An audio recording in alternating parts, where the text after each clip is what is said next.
Mesdames et messieurs, bonsoir et bienvenue dans ce journal de 20h30 de Viva. Dans les actualités de ce jour, le président de la République, Andry Rajoelina, a honoré de sa présence aujourd'hui la cérémonie de célébration des 55 ans de l'arrivée du Père Pedro à Madagascar, ainsi que de ses 50 ans en tant que prêtre. Deux événements majeurs, comme l'a rappelé le président Andry Rajoelina, qui a souligné que cela fait 55 ans que Père Pedro OPK s'est engagé à réaliser des œuvres caritatives au service des plus démunis malagasy, non seulement dans la capitale mais aussi dans plusieurs régions du pays. En guise de reconnaissance, le président de la République a offert au Père Pedro la construction d'une grande usine de traitement de déchets, un Anjalanch, et le site sera ensuite transformé en un espace vert et en jardin. Les détails avec Natera Koutoumar sur les images de Nzar Ranjiansu. Le Père Pedro OPK est arrivé à Madagascar en 1970. Il n'était pas encore prêtre, mais missionnaire.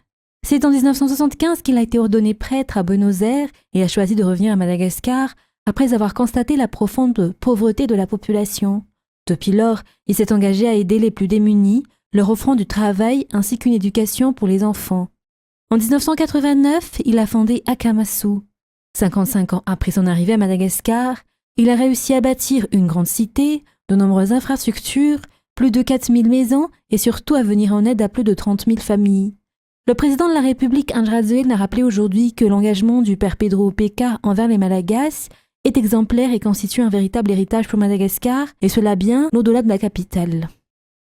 En signe de reconnaissance pour tout ce que le Père Pedro a accompli depuis ses 55 années à Madagascar, le président de la République de Madagascar lui a offert, en son nom personnel et au nom du peuple malagasy, un présent qui changera l'histoire d'Anjalanch. Ce lieu ne sera plus une décharge mais un espace vert. Le Père Pedro OPK forme également les élèves à devenir des citoyens responsables en accordant une attention particulière à l'éducation. Le taux de réussite aux examens officiels y est élevé et l'école produit des lauréats et des experts reconnus. Le président Andry Rajoelina a ainsi annoncé aujourd'hui que 100 enseignants d'Akamasu seront intégrés dans la fonction publique, en plus de ceux qui l'avaient déjà été auparavant. Il convient de rappeler que le président Andry Rajoelina et sa famille ont toujours soutenu le centre d'Akamasu, un soutien qui se poursuit jusqu'à présent. Le président avait déjà annoncé lors de sa dernière visite à Akamasu à l'occasion de la visite d'État de la présidente slovène à Madagascar qu'un centre de formation professionnelle y serait également construit. Ensuite, l'Organisation pour l'harmonisation en Afrique du droit des affaires, plus connue sous l'acronyme d'OHADA, regroupe aujourd'hui 17 pays africains, une organisation continentale qui œuvre pour l'uniformisation des règles juridiques liées à l'économie. Madagascar n'en fait pas encore partie, mais des initiatives se multiplient pour ouvrir la voie à une future adhésion. Rouzouki Selra-Koutmalal et Yves Janel nous en disent plus. Créée il y a plus de 30 ans, l'OHADA est considérée comme la deuxième plus grande organisation africaine en matière d'intégration juridique et économique. Ces textes visent à simplifier les règles qui régissent les affaires, donnant ainsi confiance aux investisseurs. Hier, 2 ouvrages portant sur le droit des affaires à Madagascar et à l'OHADA ont été présentés au sein du Centre de recherche juridique. Un travail réalisé avec le soutien du consortium OHADA, regroupant plusieurs acteurs du secteur privé. Dans les pays déjà membres de l'OHADA, de nombreuses entreprises du secteur privé bénéficient d'un cadre juridique clair et uniforme. Madagascar, en quête de nouveaux partenariats économiques, pourrait ainsi tirer profit de cette intégration. Si la grande île franchit ce pas, elle rejoindra un espace juridique et économique déjà reconnu par les bailleurs internationaux. Une perspective qui, selon les experts, pourrait contribuer à renforcer l'attractivité et la stabilité des affaires à Madagascar. Et aucun paiement ne doit être effectué en dehors des guichets officiels de la DIRAMA, selon les précisions apportées ce jour par la direction de cette entreprise publique. Les cas de corruption se sont multipliés récemment sous diverses formes au sein de cette société, notamment à travers des extorsions d'argent pour les branchements d'eau ou d'électricité. À ce jour, 30 personnes ont déjà été incarcérées à cause de ces pratiques. Anne Martina et Sech Andjanab. De nombreux clients de la DIRAMA se plaignent des cas d'escroquerie récemment, tels que des demandes d'argent lors de la constitution de dossiers ou pour solliciter un branchement d'eau ou d'électricité. La direction a réaffirmé aujourd'hui qu'aucun paiement ne doit être effectué ailleurs qu'aux caisses officielles de l'entreprise ou via les moyens de paiement officiellement reconnus par celle-ci. Actuellement, 50 employés de la Jirama ont déjà été licenciés pour avoir illégalement extorqué de l'argent à des clients et 30 individus ont été placés en détention pour les mêmes raisons. Face à cette situation, la Jirama a pris la décision de collaborer avec les 192 Fukuntagnes d'Antananarivo pour intensifier sa lutte contre les multiples formes de corruption. Un organe nommé STAC, mis en place conjointement par l'entreprise et le Bianco, est déjà opérationnel. Ce partenariat a été présenté aujourd'hui au chef des 192 Fukuntagnes de la capitale. Ainsi, les Fukuntagnes sont encouragés à signaler toute situation suspecte. Une enquête est ensuite menée par l'entreprise en collaboration avec les autorités compétentes et des sanctions appropriées sont appliquées selon les responsables de la Jirama. Dans un tout autre sujet, il est essentiel pour les entreprises malgaches de disposer d'un cadre juridique en cohérence avec celui de plusieurs pays, étant donné que Madagascar importe et exporte des produits à l'international. La présidence actuelle de Madagascar à la tête de la SADC devrait être une occasion à saisir pour améliorer l'environnement de l'entrepreneuriat dans le pays, selon les opérateurs économiques locaux. Reportage signé Fangisela Mireille et Yves Janel. La confiance est primordiale pour les investisseurs étrangers avant d'envisager de faire des affaires à Madagascar. L'existence d'un cadre légal cohérent et stable pour régir les activités économiques en est une garantie.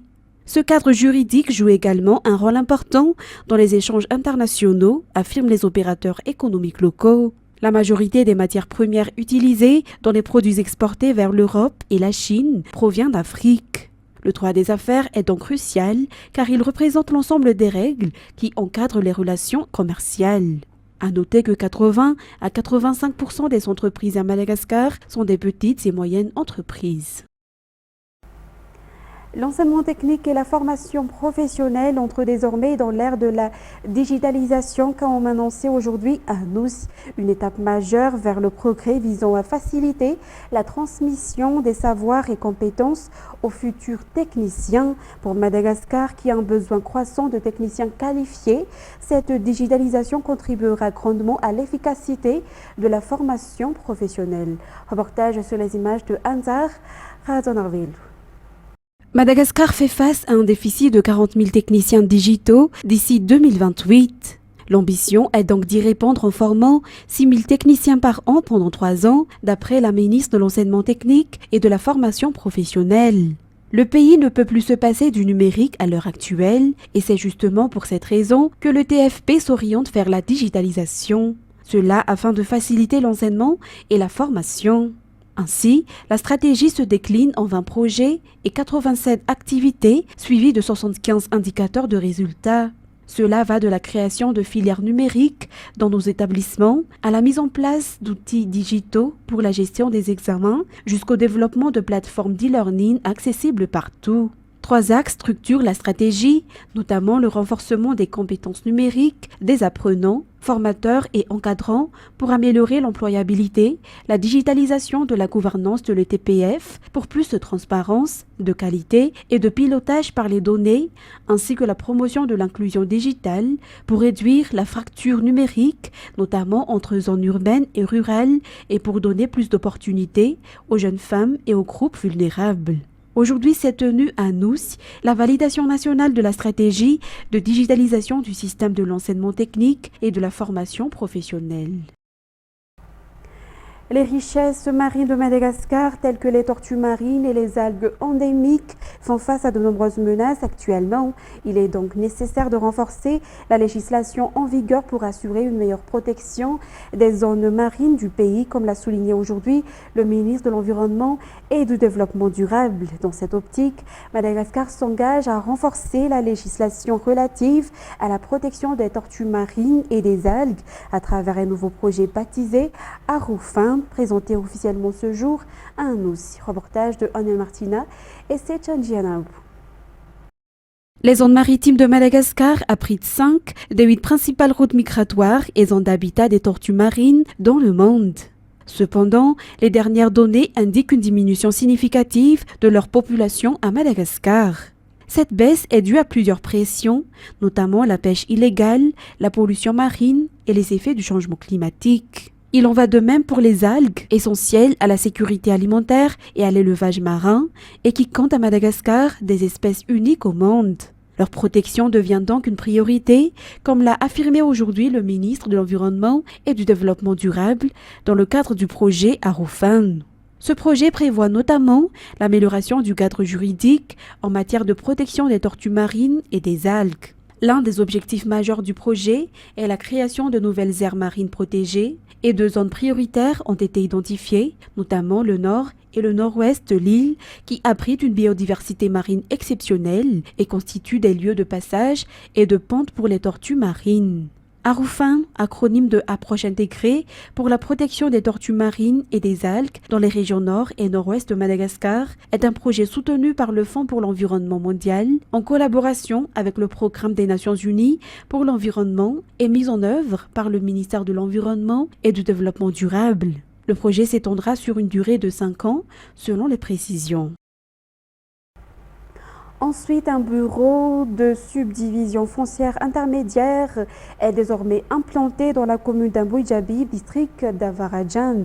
3 communes, dont Ambouy-Jabib, Ambouy-Mangarouf et Talata-Voulnouch, bénéficieront de cette infrastructure qui vise principalement à moderniser la gestion foncière et à promouvoir le développement économique local selon les explications. Outre la mise en place de cette nouvelle infrastructure, le ministre de l'Industrialisation et du Commerce, représentant du ministre de la Décentralisation et de l'Aménagement du Territoire, a également accordé une importance particulière à la situation des associations féminines œuvrant dans l'entrepreneuriat, ainsi que sur celle des agriculteurs et dans le district d'Avaradjan. Martina Esic, Angianab.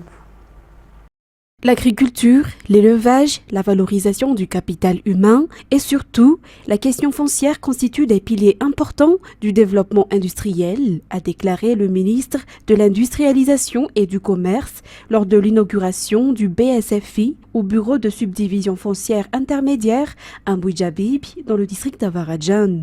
L'existence de tels bureaux de proximité facilitera l'accès des paysans et de tous les citoyens aux services liés aux documents fonciers, tout en contribuant à la prévention des conflits liés à la terre. Les agriculteurs des communes du district d'Avaradjan ont particulièrement bénéficié de cette inauguration. En plus de pouvoir désormais traiter leurs titres fonciers au sein du BSFI, ils ont également reçu du matériel destiné à soutenir leur secteur d'activité. Ces matériels seront gérés par les maires selon les informations. Le développement à partir de la base constitue l'objectif principal et les producteurs agricoles sont considérés comme une priorité, toujours selon les responsables. Par ailleurs, une aide financière a été remise par le député aux associations féminines dans le district d'Avaradjan, notamment dans les secteurs de la savonnerie et du textile. En ce qui concerne maintenant les actualités internationales, en RD Congo, en cette rentrée scolaire, la gratuité de l'enseignement, une des mesures phares du premier mandat du président, est mise à mal dans les écoles de l'Est du pays. Les rebelles de l'AFC M23 ont décidé d'imposer des frais de scolarité dans les écoles des territoires sous leur contrôle, une mesure qui impacte les plus démunis. Reportage signé France 24. Chez cette mère célibataire, l'heure est au devoir. L'ambiance est studieuse, mais Chantal Nabintou est inquiète, alors que depuis 2019, l'école était gratuite. À Goma, ville administrée par la FCM 23, un arrêté a de nouveau fixé des frais de scolarité, trop chers pour cette mère qui enchaîne les petits boulots. On nous demande de payer 6 000 francs congolais par enfant. Mais pour moi, cet argent peut servir à acheter de la nourriture ou des chaussures pour mon fils. Malheureusement, il risque de ne pas finir l'année car je n'ai pas ce budget. C'est au-dessus de mes moyens. Dans cette école, l'inscription est redevenue payante. Des frais nécessaires pour payer les enseignants qui, selon la FCM 23, ne perçoivent plus leur salaire. En cause, la fermeture des banques depuis la prise de Goma par les rebelles. Les parents sont donc appelés à contribuer, une mesure encouragée par les syndicats du Nord Kivu.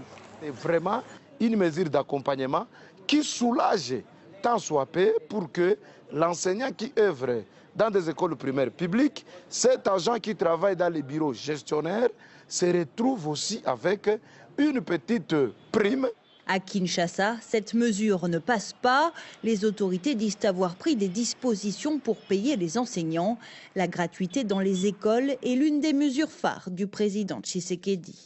Pour les zones qui sont occupées, il faut savoir que l'on met beaucoup l'accent sur le paiement en ligne, via mobile. Et donc, comme on dit, il faut savoir profiter d'une bonne crise. L'avantage, c'est que ça permet justement une plus grande digitalisation et de pouvoir assurer un paiement mobile de nos enseignants. Dans l'est du pays, des milliers d'enfants restent privés d'école à cause des combats qui opposent l'AFC M23 soutenu par le Rwanda et l'armée congolaise appuyée par des groupes armés locaux. Ensuite, en Guinée, la population fait face à une grave pénurie de liquidités. De nombreux Guinéens peinent à retirer leur argent, que ce soit au guichet automatique, dans les banques ou via les services de mobile money. France 24. À Conakry, Sékou Kourouma tente de retirer de l'argent. Mais comme beaucoup d'autres, il repart frustré.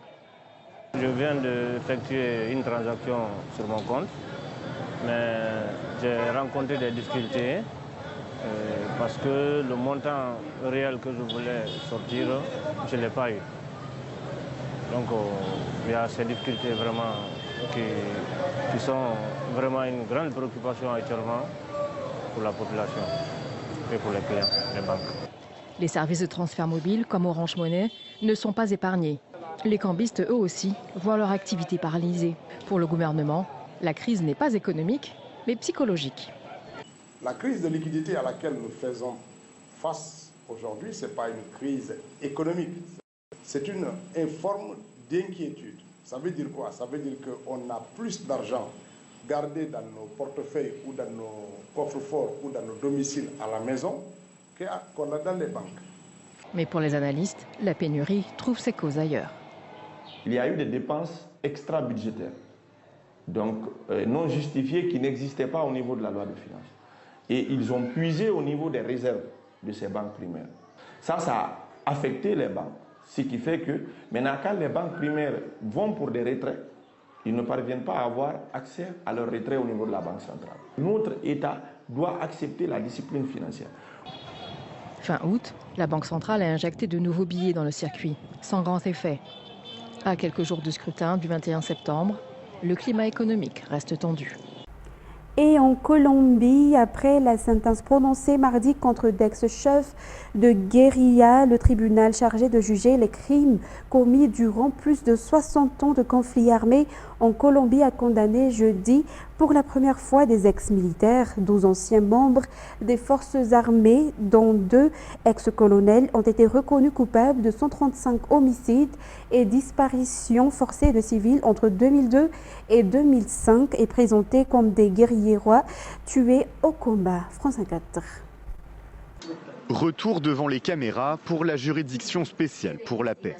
Cette fois-ci, les magistrats condamnent des anciens militaires colombiens, auteurs d'exactions pendant le conflit armé. Les individus qui vont être punis dans ce verdict ont apporté la vérité, reconnu leur responsabilité dans l'affaire et se sont engagés à contribuer à la réparation des victimes et à la non-répétition des crimes.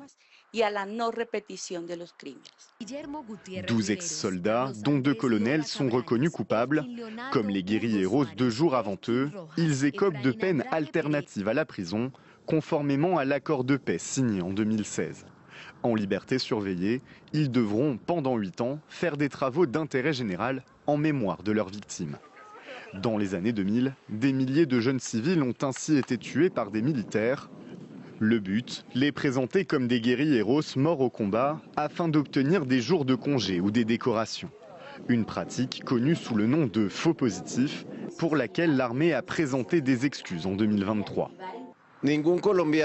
Aucun Colombien n'aurait dû mourir à cause d'un réseau criminel chargé de sélectionner, d'assassiner et de faire disparaître des innocents dans le seul but de les transformer en chiffres.